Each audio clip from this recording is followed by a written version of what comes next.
যাচ্ছি বাগানে এখন। সরজিৎ আয়, লঙ্কা আনছিস? সরজিৎ লঙ্কা নিয়ে এলো। আমরা এখন এই বাগানের ভেতর দিয়ে আমাদের গন্তব্যস্থলে পৌঁছানোর চেষ্টা করছি। চায়ের বাগানটা কত সুন্দর, চায় চায় বাগান। আমরা চা বাগানে চা বিক্রি করতে আসি। কে নেবে চায়? চায়, নিম্বু চায়। ট্রেনে জানিস চা বিক্রি করে কি কয়? চায় চায়, নিম্বু চায়, নিম্বু চায় 10 রুপিয়া, 10 রুপিয়া।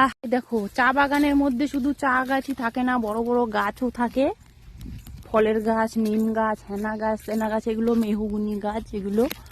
এগুলো সব মেহগুনি গাছ আছে। এখানে নিম গাছ আছে, তেজপাতা গাছ আছে, অনেক রকমের গাছ আছে। এখানে আমি আছি, পিছনে সরজিৎ আছে।